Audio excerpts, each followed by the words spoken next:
for today's video, we are here in house of GC Marco.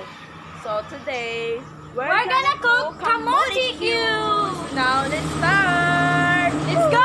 So mga madi, here is our sweet potato and also the knife, which can be used to peeling our sweet potato. So, simulan na natin!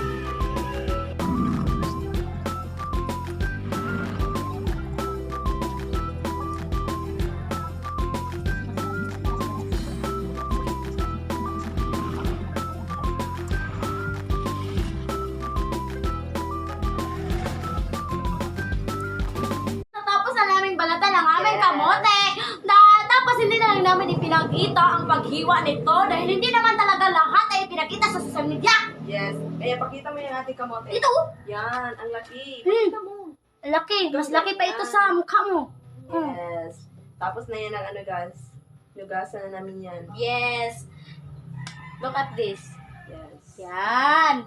Okay, so magluto na kami guys. Dito Wait. na kami sa loob ng bahay guys kasi ano dyan sa labas ang ingay kaya dito lang kami magluto. So ngayon, magluto na tayo. Dahil ang abala, magluto na kami. So ngayon guys, painitin natin ang ating pan. Ano natin fire. So ayan guys, painit na siya. So lagyan natin ng mantika. Yan. Pakuluin natin siya guys bago natin i-ano ang kamote. So ayan na guys, mainit na ang ating mantika. So ano na natin yung kamote, lagay na natin guys. Ayan na guys, ilagay na natin ang kamote. So ano guys, lutuin na lang natin to lahat.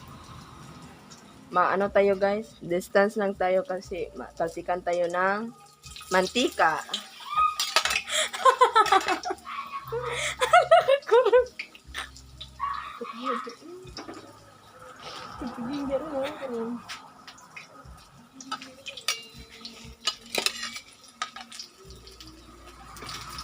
Ubusin mo na lang yan.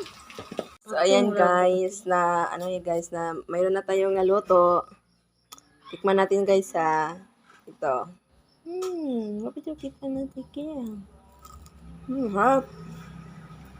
And guys, that's the end of our video. So, let's eat. Bye-bye. Bye! Thank you for watching!